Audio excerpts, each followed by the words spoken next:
A Course of Love, Book 3, 40 Days and 40 Nights, Day 7. Conditions of the Time of Acceptance. What does the idea of only now coming to acceptance imply, but that you were previously unaccepting? And what does being unaccepting imply, but the very denial of yourself that you have come to see as your former state? Denial of yourself was the precondition that set the stage for the time of learning. The time of learning would not have been needed had you not denied yourself. When you saw yourself as separate and alone, you could not help but suffer fear, loneliness, and all the ills that came from the base emotion of fear. Fear is degenerating. Nothing about fear is life-giving. You thus were given life only to have it become degenerated by fear.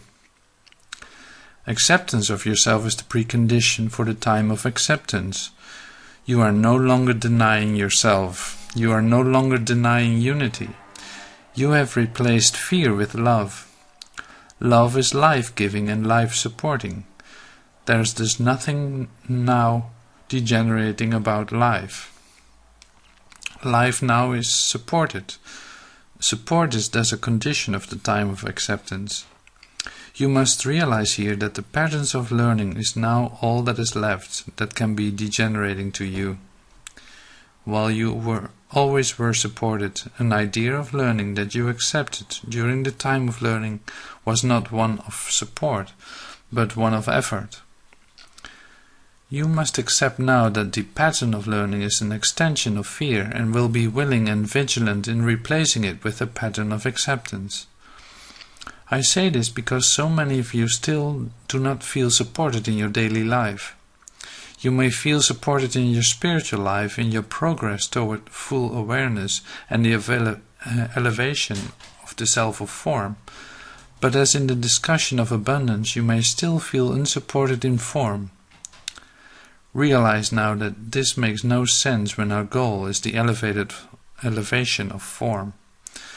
If for no reason begin to accept this support of form because it makes sense, it is logical, and realize further that love is not opposed to logic, but returns true reason to the mind and heart.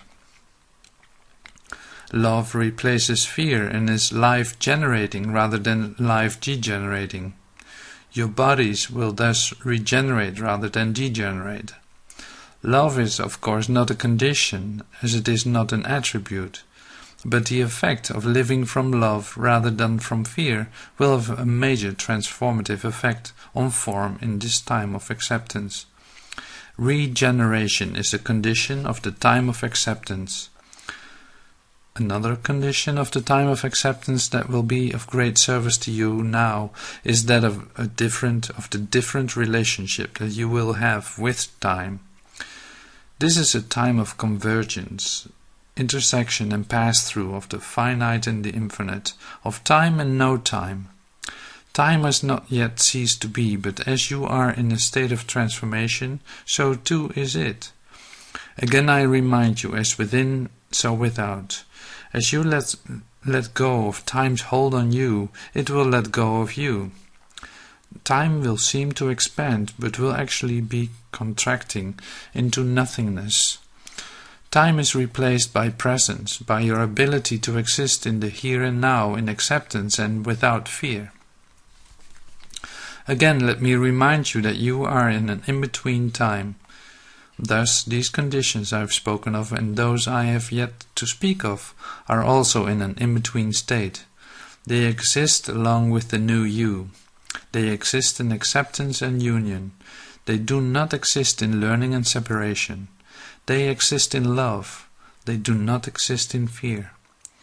Like with Christ consciousness, you are moving from a place of maintenance of these conditions to one of sustainability of these conditions.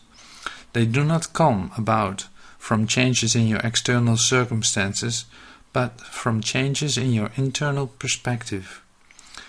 The conditions that affect life are conditions that affect the body. Yet it was only your mind's acceptance of the conditions of fear that led the body to exhibit the condition of fear in the time of learning. Thus it is the mind's acceptance of love that will lead the body to exhibit the effects of love in the time of acceptance. A further condition of the time of acceptance is that of expansion. The singular self you once believed yourself to be was not capable of true expansion and true sharing. The singular self withdrew into its own little world and created its own universe. The elevated self of form will expand into the world and create a new universe. This condition of expansion is now operative and begin to find manifestation through the sharing we are doing here. Conditions of the time of acceptance are conditions of creation and include those we have already spoken of as movement, being and expression, and convergence, intersection and pass-through. These are many lesser conditions that are nonetheless extremely transformative, such as the replacement of special relationship with the devotion of holy relationship that we have already spoken of. Another replacement is that of control with grace. This occurs as you give up the control you have, but though you exert it over your life and its circumstances, and live in a state of grace, meeting grace with grace by accepting what is given for your regeneration. It is easy to see from here how the dominoes fall, and each condition of learning is replaced, always by a far gentler and more compassionate alternative. Thus there is no need for me to list every new condition here. As you become increasingly aware of your relationship with union, each of these new conditions, and your relationship with each of these new conditions will become clear to you. Obviously, your relationship or access to union is of supreme importance, since all else will come of this. However, this is not an if this then that situation, even if it may seem so. Is the process of breathing an if this then that situation just because breathing sustains life? Your access to union sustains real life, the life of the self, and will come to sustain the elevated self of form in a way as natural to you as breathing. Access to unity is a phrase that will only be used in this in-between time. You have always existed in unity, and once this is fully realized, you will no more need access to unity than you need access to breathing. Unity will be your natural state.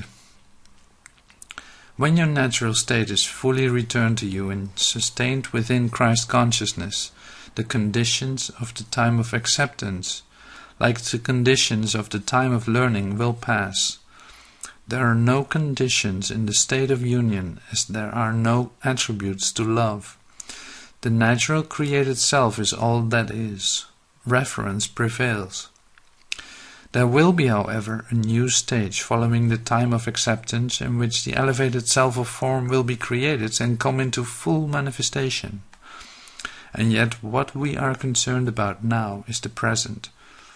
It is here in this present and given time on the mountain that you must realize that the conditions of the time of acceptance, like the conditions of the time of learning, arise from within. Life has always existed within the conditions of the time of acceptance. The conditions of the time of learning were but imposed conditions that also arose from within. The conditions of the time of acceptance that we have spoken of are thus not new conditions. They are conditions natural to yourself, to a mind and heart joined in union. It was the disjoining of mind and heart, of the real self from the ego self, that created the need for learning, and the imposition, from within, of the conditions of the time of learning.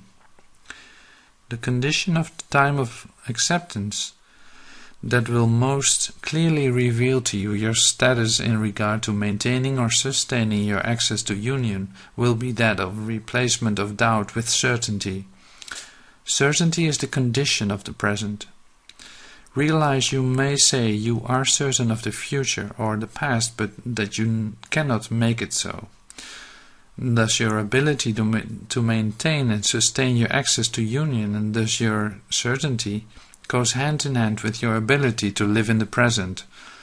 This ability is also contingent upon your recognition of what certainty really is.